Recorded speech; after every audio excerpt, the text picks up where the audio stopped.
breathe. I gotta breathe. I gotta breathe. There's so much effort to breathe. I didn't realize that that was abnormal. I thought it was.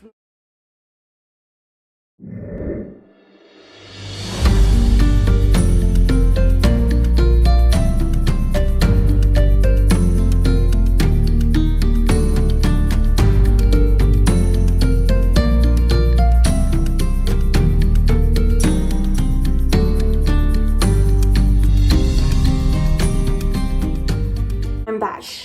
Theodore is asleep for his nap, and Starry is in his cage, so you might hear him talking some because he's like, let me out. So I said I would come back and talk about my mouth. I'm having some airway issues that, well, I've had them my whole life, basically. Back in 2015, I had 2 nasal surgeries for a deviated septum, and I was disappointed with those because I thought I could breathe better, or I thought it would help me breathe better, and it did help some, but it didn't help like I thought it would. I thought it would just like open me up and I'd be able to breathe really good, but it didn't. So I saw another surgeon. I thought, well, maybe if I speak with someone else, they could help me. So I spoke with another surgeon, and he's like, well, when you breathe, the walls of your nose collapse, so we can take cartilage out of the middle of your ear, insert it into the sides. There's a potential that eventually it'll wear its way to the surface, and then you'll have it sticking out. And he's like, and while you're here, we can give you a chin implant because your chin is dropped back, and we can shorten and lift your nose. And I was like, that's not why I'm in here. I want to breathe better, you know? So I I ditched the whole surgery, trying to fix my nose, breathing thing for a while, until now. I ran across some new info about your airway and how it's related to the growth of your mouth ever since you're a child. I had a pacifier until I was 3-4 years old. I need to ask my mom. She might comment underneath here. It was this time because she tells me you were this old when I told you this was your last passy. If you lose it, you don't get any more. I lost it and I was fine. You know, I weaned off my pacifier. But basically, habits like that caused bad habits as I grew up, which caused bad tongue posture. So my tongue was low because I'd gotten used to that position with a hard passy in my mouth to rest with my tongue low. And then, you know, I had some nose problems. I had heavy nosebleeds a lot when I was younger. I'm pretty sure I broke my nose several times. I remember landing on it and just like cracking my face. And when I was under 2 years old, somewhere around 1, I fell down a flight of stairs and fractured my head in 3 places. And that was a miracle of Yahweh that I didn't die. I fell back in the 80s. We had hard metal walkers that you'd stick a baby in and they walk around, and that's what I fell down the stairs with. The tray hit me in the head every time I flipped, and it cracked my head. And there's several things that have contributed to some improper growth of this area of my face. So also with that, I had bad allergies, which I have been able to overcome with vitamin C. I'm gonna have to edit this long pause out. Stinging nettle. So stinging nettle helps. Vitamin C, things like that have helped with certain allergies. Not eating dairy, which I grew up loving cheese, but it turns out, it causes stuffy nose, which stuffy nose then causes me to breathe out of my mouth. So then I was a mouth breather when I was younger, which caused this whole area to be underdeveloped. So my upper arch is smaller than it needs to be. It's actually smaller than my lower arch. So I had suspected I was also tongue-tied, which tongue tie keeps your tongue low. So when you're younger and you're growing, your tongue is supposed to be suctioned to the top of your mouth, basically in that position with your lips closed, proper standing up straight, which I got posture training through ballet, because I did ballet for like 20-something years. So I have the posture, I just didn't have the posture in my mouth. So my airway grew small. So I have trouble breathing, and trouble breathing when you get older causes sleep apnea. And I don't want sleep apnea. Sleep apnea can shorten your lifespan. It can cause you to have other health problems, and it can cause you to, you're a higher risk of dying from health problems you have when you're older. So I don't want that. I want to prevent that. So I went and I saw a specialist in Charleston, which is like 3 hours and 20 minutes from us. They're like, yeah, your suspicion of your tongue tie was accurate. Her words were, you have a gnarly tongue tie. So I got a gnarly tongue tie. I have some buckle ties. My upper arch, she said they like for it to be 5 millimeters larger than your lower arch, and mine is 5 millimeters smaller than my lower arch. So they're going to surgically implant a bone bore and tooth anchored device to split my maxilla. So I'll crank it, and it's called a MARPE. And this is a whole rabbit trail that I'm going to be sending so many people down. And it's just like, just the fact that, you know, none of this is genetic. All of this is my fault. All of this is due to improper positioning of my tongue growing up. And then it is due to orthodontics. So I had braces, and instead of them widening my upper palate for all my teeth to fit, he pulled all my teeth back. And what that did was it pulled this whole area of my face back into my airway. And that is a big problem with orthodontics. So now I'm having to widen my airway. So when you widen your upper palate is the floor to your nasal cavity. And so when you widen your upper palate, you're widening your nasal cavity. So that is going to be life-changing. All the videos and the testimonials and the articles I've read of people doing this, it's just like their life just completely changed. They have more energy, they feel better, they breathe so much better.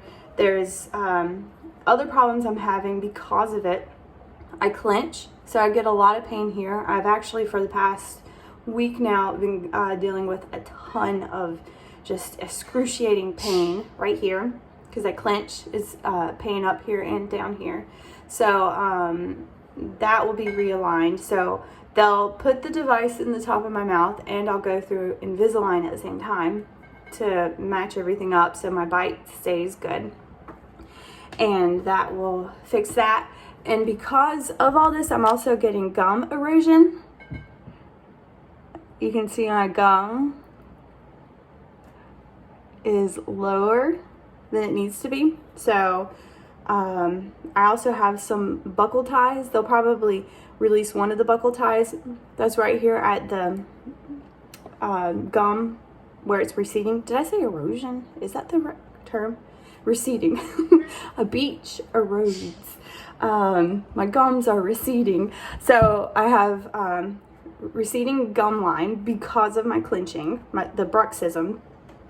And so after all this, I'll probably have to have a gum graft to fix this area. It's potential that I'm going to be getting bone grafting because of the pain I'm having here from the receding gum line, and bone grafting also gives them more space to move the lower to match the upper as it expands. So the next step, so I spent 4 hours with them last time, getting all sorts of x-rays and scans, and it's really cool the stuff that they're able to do now, because I remember when I had my braces, they shoved this awful molding stuff in my mouth. My mouth is so little that it touched the back of my throat, so I couldn't breathe the whole time that the orthodontist had that in my mouth to make molds, because I had to get I don't remember the name of it, but it was a pallet that sat in the top of my mouth that pulled my teeth back. And that shouldn't have happened. I shouldn't have had that done. It should have been different. I should have had an expansion. Thankfully, I never had teeth pulled. When I was born, my parents were told that from about my canines, my canines back, I would not have teeth. I would have to have dentures, because there were no buds up here for baby teeth or adult teeth, and they kept monitoring me, and they were just like, she's not going to have teeth.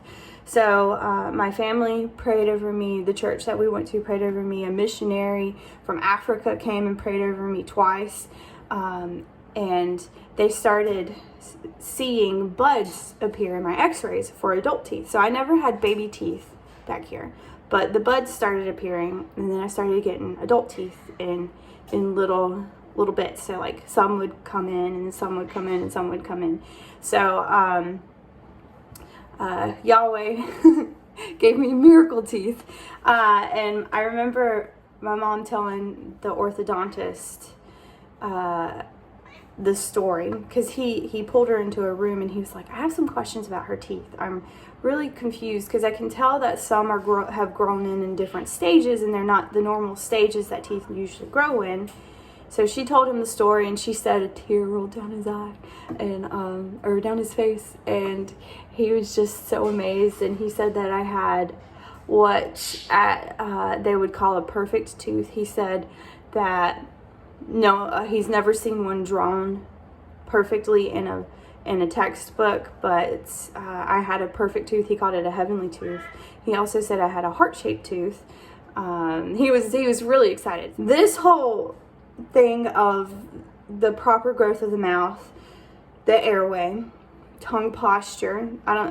If you want to look into mewing, there's this guy, Dr. Mew. His father and his grandfather over in the UK have there's like a whole rabbit trail you can go down with that. So this whole thing is outside of the world of orthodontics. Like, orthodontics is different. They have a different understanding of, let's straighten your teeth versus you need to grow properly. This is a bone structure thing. So go down the rabbit trail. Go down the rabbit hole. Follow the rabbit. So yeah, I am going to be soon having the MARPE implanted. So when I said it's bone bore and tooth anchored, that what they'll do is it's custom made, the MARPE. They're gonna custom make it for my mouth so it fits my mouth. They're gonna screw little screws into the bone of my upper palate, so it's gonna anchor in there, and then it will hook to some back molars. Because if you just move your whole palate expansion wise out with teeth, you're going to damage the roots of your teeth, which I already have some damage to the root of a tooth from my braces being anchored, because that was tooth anchored movement. So I already have some damage from that. But with this, it's going to be anchored in the bone, and the teeth, so it shares the load as it moves. So that's really good. So I'm super excited about that. I'm super excited about being able to breathe really good. I'm gonna start crying. Just the idea of being able to, my whole life, as far back as I can remember, I've had anxiety about breathing. Afraid that, because I couldn't breathe out my nose. I was afraid my throat would do something and I couldn't breathe. I've always, when I was little, I'd be like, you see on TV people getting kidnapped and people putting duct tape over their mouth. I was always afraid if somebody put something over my mouth, I would die because I can't breathe through my nose. There's just this whole, just constantly thinking about, I gotta breathe. There's so much effort to breathe. I didn't realize that was abnormal. I thought it was normal. I thought it was me. I didn't have this awareness of, this can be opened up, this can be fixed, until recently. And thank you, Yahweh, it can be fixed, and icing on the cake, since I'm still breastfeeding, my hormones are still in a good state of healing. My bones are still in a good state of movement, that I am like prime candidate for this. Even though I'm in my 30s, which they've expanded people 60s and higher, and it's changed their lives, that, like I said before, your life expectancy can be shortened due to sleep apnea, and this right here not only can prevent sleep apnea, but it can get rid of sleep apnea. So I want to breathe better. I want to prevent health problems. Yeah. So moral of the story, if you're below the age of 10, if you have children below the age of 10, get them into good oral posture, breathing through their nose, not their mouth. Work with their tongue. There's myofunctional therapists you can work with if you're having muscle problems. You can still train yourself to breathe through your mouth with good, through your nose, not your mouth, through your nose with good tongue posture with myofunctional therapy. You can look up videos and work on exercises. You can work with people. You don't have to have these, what I'm having done to get started. Like, you can get good muscle tone, good habits before you even approach any of this. If any of that is like scary to you, anything like that, you just need to start breathing through your nose. And yeah, get your kids breathing through their nose. Get them off of sippy cups. Get them off of mushed up baby food. Get them off of pacifiers. Get them off of straws. Straws are bad. Go learn about this. The fact that we're not using our jaws from an early age, we need to be chewing things. We need to be drinking out of proper cups. We don't need to be sucking with a low tongue posture. I'm just like super excited about this. So don't think I'm like, shouting at you, you're doing something wrong. You're doing something wrong. I'm like, hey, did you know this? This is something new. I'm excited. I'm just like, and I'm so glad I'm learning about this with Theodore being so young. Thankfully, I've exclusively breastfed. He's, is he 14 months old? 15 months old? He's exclusively breastfed. Breastfed. He's never taken a bottle, never taken a passy. He's only ever drank out of a sippy cup a couple of times at other people's houses. We do open cups here.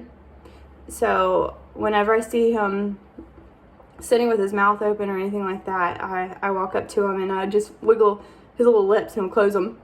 When he was an infant, I did know about the whole pushing right here. If you see them with their mouth open, sleeping with their mouth open, pushing right here to push their tongue up, holding it for a couple seconds, and then you can peek in their mouth and they'll be like this with their tongue up. Because the reason, I don't know if I said this before, it's gonna be a long video. The reason why you want your tongue up is because it supports your teeth. closing your mouth supports your teeth. Technically, nobody should ever need braces. If you look back at ancestral bone structure, they had straight teeth. So there's good evidence to show that our soft diet, our westernized habits have caused oral problems. I'll link some channels below for you to look at. If you have kids in braces, look into this.